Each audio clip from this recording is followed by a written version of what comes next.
नमस्कार दोस्तों, स्वागत है आपका हमारे channel Nitesh Tiwari e learning पर। तो आपका प्री बोर्ड एग्जामिनेशन 2000 आपका 23-24 जिसमें आपका 12th क्लास सब्जेक्ट आपकी हिंदी इलेक्टिव है, कोर नहीं है, ठीक है, इलेक्टिव है। यहाँ पे आपका लगभग 3 आवर्स का एग्जाम होता है जिसमें मैक्सिमम मार्क्स आपके 80 होते हैं। इसमें डिवीज़न आपके पूरे चैप्टर का होता है 2 पार्ट में, मतलब का आ में और बा में, मतलब 2 खंड होते हैं। टोटल क्वेश्चन आपके 14 होते हैं। इस हिसाब से आपको मैनेज करना होता है। आपके जो आ है उसमें आपके 40 वस्तु परक का मतलब है 1 नंबर वाले आपके ऑब्जेक्टिव क्वेश्चंस होते हैं, और आपका जो सेकंड पार्ट है वहाँ पे वर्णनात्मक, मतलब आपको डिफाइन करना होता है क्वेश्चंस में, ठीक है। तो ये आपके 2 पार्ट्स हैं, और ज़रूर आप इंस्ट्रक्शंस को ज़रूर पढ़ा कीजिए, जो निर्देश हैं वो ज़रूर पढ़िए। इसके बाद देखिए, पहला आपका जो इसमें आपका है अपठित बोध है, इसको हमें सॉल्व करना है। तो इसका पहला क्वेश्चन कहता है कि प्रथम शिक्षा विधा हमें क्या सिखाती है। का है पुस्तक पढ़ना, या खा है माता पिता की सेवा करना, गा है अर्जन करना, या घा है आपका विसर्जन करना। यहाँ पे देखिए राइट आंसर आपका अर्जन करना ही सही रहेगा। सेकंड आपका है कि विद्या रहित व्यक्ति का जीवन कैसा होता है। विद्या रहित जीवन व्यक्ति का है का आपका धन विहीन, खा दूभर, गा पत्नी विहीन, या फिर घा माता पिता विहीन। इसका राइट आंसर है दूभर, मतलब बहुत ज़्यादा जीवन कठिन हो जाता है। आपका खा आंसर राइट रहेगा। क्वेश्चन नंबर आपका थर्ड है, आनंद अन्न से आनंद की ओर बढ़ने को क्या कहा गया है। यहाँ पे देखिए अन्न से आनंद की ओर का है, पहला ऑप्शन है अन्न खाकर आनंद में रहना, खा है विद्या एवं अन्न का साथ, या गा है आनंद से अन्न की प्राप्ति, या विद्या का सार। ये देखिए घा है विद्या का सार, राइट आंसर, ठीक है। क्वेश्चन नंबर आपका है फोर्थ, जीविकोपार्जन टेढ़ी खीर बनता जाता है, इससे क्या अभिप्राय है। का कहता है पैसा कमाना कठिन कार्य है, खा कहता है पैसा कमाने में मज़ा आता है, गा कहता है पैसा कमाना आसान है, या घा कहता है खीर टेढ़े बर्तन में रखी है। इसका राइट आंसर आपका रहेगा कि पैसा कमाना बहुत कठिन कार्य है, का, ठीक है। क्वेश्चन नंबर आपका फिफ्थ है कि सुसभ्य में उपसर्ग क्या है, ठीक है। का है सु, खा में है शुभ, गा में है सभ्य, या घा में है या। इसका राइट आंसर आपका रहेगा सु, ठीक है। राइट आंसर आपका है का सु। क्वेश्चन नंबर आपका है 6, शिक्षा के क्रमिक सोपान क्या है, मतलब लाइन वाइज हमें लगाना की जरूरत क्या है। तो पहला कहता है कि छात्र की जरूरत, खा कहता है छात्र एवं शिक्षा के बीच विच्छेद, थर्ड कहता है कि शिक्षा की उपयोगिता, और फोर्थ कहता है जीवन को परिष्कृत एवं अलंकृत करना, मतलब अच्छा बनाना। यहाँ पर देखिए लाइन वाइज अगर मैं बात करूँ तो फर्स्ट, थर्ड एंड फोर्थ आपके सही है, इसका मतलब गा राइट आंसर रहेगा। क्वेश्चन नंबर आपका है 7, विकास का विलोम शब्द होगा। का हास, खा अति विकास, गा एक प्रकार से गर्त, या फिर घा प्रगति। इसका राइट आंसर रहेगा गर्त। देखिए विकास का विलोम बोल रहा है, ना कि पर्यायवाची, तो विलोम का मतलब है गर्त, ठीक है। क्वेश्चन नंबर आपका है 8, अर्जियां लिखने में कौन अपना समय बर्बाद कर रहा है। का है अभिभावक, खा है शिक्षक, गा है या युवक, या फिर फोर्थ पड़ोसी। इसमें आपका युवक जो है वो अपना समय बर्बाद कर रहा है चिट्ठियाँ लिखने में, गा। क्वेश्चन नंबर आपका है 9, द्वितीय विधा हमें क्या सिखाती है। का जीवन जीना, खा भागना, गा किताबें पढ़ना, दूसरों से विद्या लेना। जीवन जीना सिखाती है, तो का आंसर सही रहेगा, ठीक है। क्वेश्चन नंबर 10 आपका, मानव जीवन का चारु प्रसाद से आशय क्या है।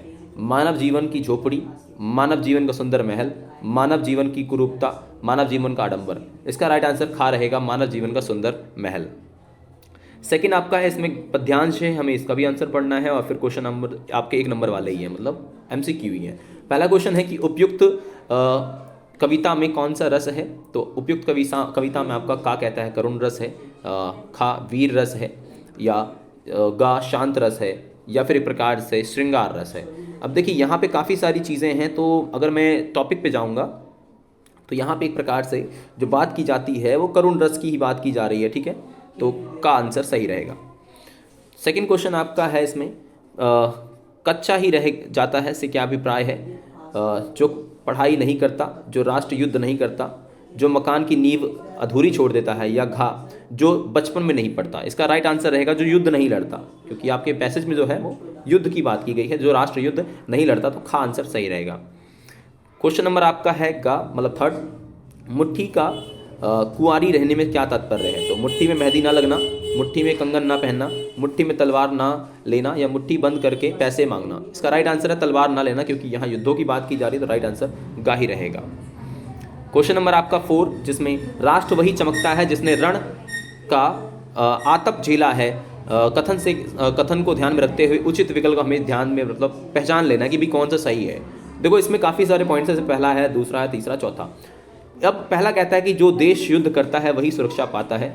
दूसरा कहता है जो देश ग्रीष्म ऋतु में युद्ध करता है, राष्ट्र का नाम युद्ध से ही होता है और युद्ध करने से देश का आर्थिक विकास होता है। फोर्थ तो देखो बिल्कुल नहीं होगा, फोर्थ तो बिल्कुल नहीं होगा। देखो फोर्थ तो किस में नहीं है, तो पहला और तीसरे पे जाना चाहिए हमें, क्योंकि पहला कहता है युद्ध लड़ने से सुरक्षा मिलती है, तीसरा कहता है राष्ट्र का नाम होता है। तो पहला और तीसरा, और पहला और तीसरा केवल है खा में, किस में है, खा में। ठीक है। क्वेश्चन नंबर आपका 5th, हुए ना शत शत घाव देह पर, इस कथन में घाव की किसके परिप्रेक्ष्य में कही गई है? का महात्मा गांधी, खा चंद्रशेखर आजाद, गा राणा सांगा, या फिर आपके धातुरंगा। इसका देखिए शत शत जो घाव हुए हैं कहीं ना कहीं से हम कह सकते हैं राणा सांगा की बात कर रहा है गा। ठीक है। क्वेश्चन नंबर आपका 6 है, विजय के बाद अशोक बदलते हैं, मतलब क्या अभिप्राय है? तो का कहता है महान व्यक्ति का जीवन परिवर्तन जीत होने के बाद ही होता है। एक खा कहता है विजय ने अशोक को हरा दिया, गा अशोक और विजय दोनों में परिवर्तन हो गया, या घा महान व्यक्ति विजय के बाद शोक नहीं मनाते। इसका राइट आंसर आपका पहला है कि जीवन में परिवर्तन हो ही जाता है जब जीत मिल जाती है व्यक्ति को, का। क्वेश्चन नंबर आपका 6, शक्ति का नारा कब अच्छा लगता है? का व्यक्तियों का समूह जा रहा हो, खा जब व्यक्ति बलयुक्त हो, गा जब राजनेता जुलूस निकालते हों, या घा जब कोई व्यक्ति स्वर्गवासी हो गया हो। इसका राइट आंसर आप कहेगा कि व्यक्ति में बलयुक्त हो, शक्ति हो, मतलब खा। क्वेश्चन नंबर आपका 7, अवतार किसके घर जन्म लेते हैं? का पूजा पाठ करने वालों के घर, खा जन्म ने जिसने खुद अवतार लिया हो, या घा शक्ति संपन्न राजाओं के यहाँ, या गा गरीब असहाय मनुष्यों के यहाँ। देखो भाई हमेशा जो अवतार है पता नहीं उन्होंने जन्म तो भाई राजाओं के घर ही लिया, क्योंकि चाहे गौतम बुद्ध की बात कर लो, चाहे राम की बात कर लीजिए, चाहे आपका कृष्ण की बात कर लीजिए, सारे संपन्न राजाओं के घर ही हुए हैं। ठीक है, गा। अभी आपका है अभिव्यक्ति माध्यम से क्वेश्चन। तो पहला क्वेश्चन है, समाचार पत्रों में समाचार के प्रकाशन के लिए समय सीमा का निर्धारण किया जाता है, उसे क्या कहते हैं? का डेडलाइन, खा मुद्रित सीमा, गा अमुद्रित पेज, या जीवन लाइन। डेडलाइन कहते हैं। ठीक है, का। सेकंड क्वेश्चन है कि प्रिंट माध्यम के लेखकों को ध्यान में क्या रखना चाहिए? तो इसका है का शब्द सीमा का, और खा पेजों का, थर्ड अशुद्धियों का, या स्याही का।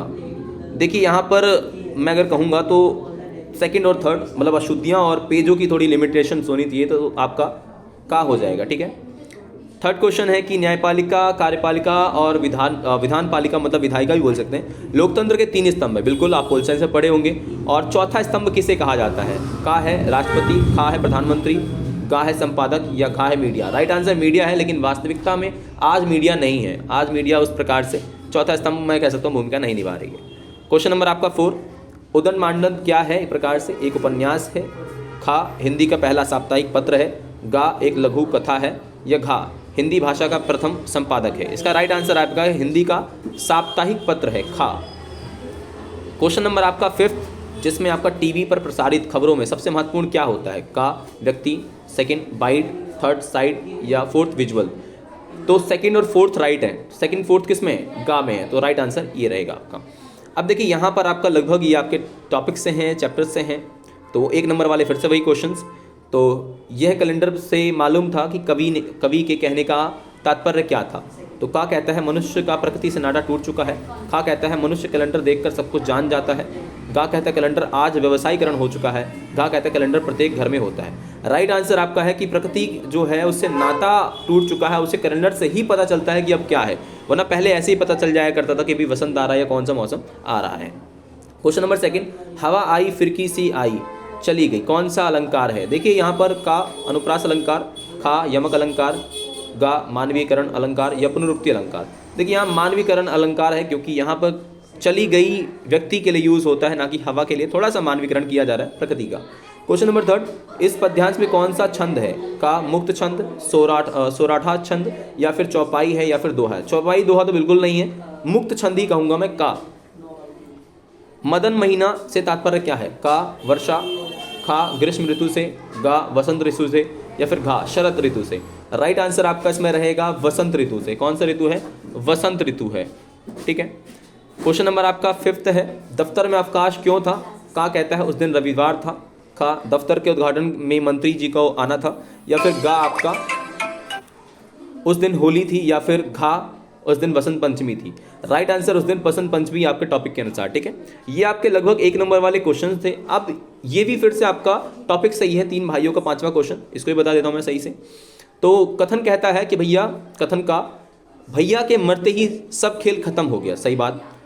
और कारण कहता है हवेली की रौनक चली गई, बिल्कुल सही। ये दोनों काम हुए तो कथन कारण, ज़्यादातर देखो कथन कारण में ना पहला ही सही होता है। सेकंड है द्रौपदी चीर हरण लीला से क्या तात्पर्य था। तो दुशासन ने द्रौपदी का चीर हरण किया, वाराणसी साड़ी के 3 टुकड़े किए गए थे, या नाटक में द्रौपदी चीर हरण का दृश्य दिखाया गया था, आज द्रौपदी चीर हरण असंभव है। देखिए यहाँ पर अगर मैं टॉपिक वाइज चलूँ तो ये आपके में बता रहा है, लेकिन अगर वास्तविक क्या हुआ था चीर हरण लीला में, तो आपका यहाँ पर है नाटक में द्रौपदी के चीर हरण का दृश्य दिखाया गया था, लेकिन आपका टॉपिक कह रहा है वाराणसी की साड़ी ही बिल्कुल सही रहेगा, ठीक है, जो टॉपिक में है। क्वेश्चन नंबर आपका 3, गांव छोड़कर शहर में कौन बसता जा रहा है। का गांव का प्रधान, खा बहुरिया एवं उसका पति, पति तो मर चुके तो कैसे हो सकता है, गा बहुरिया के देवर, या फिर बहुरिया और हरगोबिंद। राइट आंसर आप बहुरिया के देवर बस चुके हैं। 4th है क्वेश्चन नंबर 4th आपका, जिसमें बात कर रहा है कि संसार कष्ट किस व्यक्ति को होता है। का अच्छे आदमी को, खा जिसके पास अपना घर नहीं होता, गा जो पाठ पूजा नहीं करता, और जिसके पास नौकरी नहीं होती। राइट आंसर है जो अच्छा आदमी होता है, मतलब उसको ही ज़्यादा दुख होता है। क्वेश्चन नंबर आपका 5th है, जमीन पर दावे कर कब्जा करने वाले कौन थे। तो का है जमींदार, खा देवर, गा रैयत, या फिर घा आपका बड़ी बहुरिया। राइट आंसर है देवर, जो शहर में बस चुके थे और बाद में जाके वो जमीन भी चाह रहे थे, ये चीज़ आपका रहेगा। अगला 6ठा आपका क्वेश्चन, जिसमें फिर से कथन कारण ही है। तो सूरदास की झोपड़ी धू धू करके जलने लगी, बिल्कुल सही। और सूरदास ने झोपड़ी में मिट्टी का तेल रखा था, मतलब इस कारण से। तो देखिए पहला ही सही है और दूसरा गलत है, तो इसमें फिर से पहला सही है। ज़्यादातर देखो इसमें पहला ही सही होता है वैसे, ठीक है, और ये सही भी है। सेकंड, फिर से निम्नलिखित कथन और कारण को ध्यानपूर्वक पढ़िए और सही विकल्प को चयन कीजिए। सेकंड क्वेश्चन, कथन कहता है कि सूरदास अपनी आर्थिक हानि गुप्त रखना चाह रहा था, बिल्कुल सही। कारण कहता है कि अंधे और भिखारी धन संचय नहीं करते। हाँ, ये भी डर था कि अंधे और भिखारी धन संचय नहीं करते, मतलब दोनों सही हैं, ठीक है, दोनों सही हैं। कथन आ और कारण दोनों सही हैं, ठीक है। तो ये आपका घा लगा देते हैं हम लोग कि कारण दोनों सही, और व्याख्या भी कर रहा है कहीं ना कहीं से, ठीक है। क्वेश्चन नंबर आपका 3, विस्कोहर की माटी पाठ के आधार पर निम्नलिखित बताइए कि प्रकृति ने उपहार के रूप में हमें क्या दिया है। का फूल, खा तालाब, गा आपका सागर, या फिर घा मोर। राइट आंसर फूल है, अगर आपने चैप्टर पढ़ा है तो आपको मिल जाएगा, फूल है। क्वेश्चन नंबर आपका है 4th, देवी का फूल कौन सा माना जाता है। गुलाब का, चमेली का, कमल का, या गुड़हल का। राइट आंसर है गुड़हल का, वो जो फूल है वो देवी का फूल है। क्वेश्चन नंबर 5, एक अजीब नशा किस पेड़ के फूल में होता है। बैर के फूल में, या लीची के फूल में, कटहल के फूल में, या अमरूद के फूल में। देखिए बैर का फूल तो मैं देख चुका हूँ, उसमें कुछ खास होता नहीं है। लीची में मैंने देखा, लेकिन अमरूद मेरे घर में देखा मैंने, तो मुझे लगता है जिसमें जो इसका टॉपिक वाइज अगर मैं जाऊँ तो कटहल का आपका राइट आंसर रहेगा। क्वेश्चन नंबर आपका 6, लेखक को जो प्राकृतिक सौंदर्य में अनुभव होता है तो किस चीज़ के बारे में बात कर रहे हैं। का ऋषि कन्याओं का, खा नारी सौंदर्य का, गा हिरण की शिशुओं का, या फिर खा पंख फैलाते मोरों का। राइट आंसर है नारी के सौंदर्य का। क्वेश्चन नंबर 7, आंचल भाषा में दांत तीसना किसे कहते हैं। दांत तीसने का मतलब अगर मैं देखो 4th ऑप्शन ना ही पढ़ूँ तो भैया पहला ही है, दांत निकलते समय बच्चे बहुत कुछ दांत से काटते हैं, मतलब राइट आंसर का ही रहेगा, ठीक है। राइट आंसर इसका मतलब का ही रहेगा। कहाँ चला गया यार, ठीक है। अब क्वेश्चन नंबर आपका 7 था, जिसमें आपने क्या किया, इसमें आपके लगभग निबंध था। फॉर्मेट बहुत सिंपल है, आपको उसमें भूमिका और विषय, आपका जो लगभग विषय है उसके बारे में थोड़ा बताना पड़ता है, और लास्ट में जाके आपको निष्कर्ष किया आपके प्रकार से लिखना चाहिए। बस 3 टॉपिक में बांटी, बहुत है। क्वेश्चन नंबर 8 आपका जो चैप्टर से था, लगभग नाटक किसे कहते हैं, प्राचीन समय में कहानियाँ लोकप्रिय क्यों होती थी। तो नाटक जो आपका लगभग लोगों का समूह करता है, और उस नाटक मंडली में लगभग जो कुछ आपके कुछ उद्देश्य होते हैं उसके माध्यम से, खासकर गांव देहात में बहुत ज़्यादा होते हैं, और मनोरंजन का यही माध्यम ही होता है। प्राचीन समय में कहानियाँ इसलिए फेमस थी क्योंकि और कोई माध्यम लगभग मनोरंजन का था नहीं।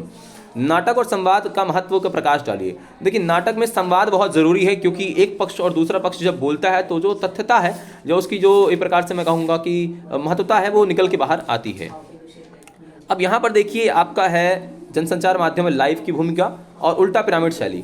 उल्टा पिरामिड शैली में नीचे से की ओर ऊपर की ओर जाना जाता है, जिसमें आपका बिल्कुल एक मुखमंडल होता है, फिर उसका मुखड़ा मतलब मुखड़ा होता है, फिर बीच का उसका संदर्भ होता है, फिर लास्ट में चीज़ों के बारे में बताते हैं। तो उल्टा पिरामिड शैली आपका लगभग रहती है, ताकि जो दर्शक है उसकी भूमिका या उसका जो मन है वो लगा रहे। एकदम से आप अगर सब कुछ बता दोगे तो फिर दर्शक तो चला जाएगा, इसलिए पहले गुप्त रखा जाता है चीज़ों को। यहाँ पर देखिए आपके बाकी चैप्टर से ही क्वेश्चंस हैं। अब ये लगभग आपके जो क्वेश्चंस हैं, अगर आपने चैप्टर पढ़ा था, ये साथ के सारे वैसे थे। आप चाहते हैं कि आपके चैप्टर वाइज टॉपिक को करवाया जाए, तो आप चैनल को सब्सक्राइब कर लीजिए, बेल आइकन को जरूर दबा दें, ठीक है। इसी के साथ दोस्तों, जय हिंद, जय भारत।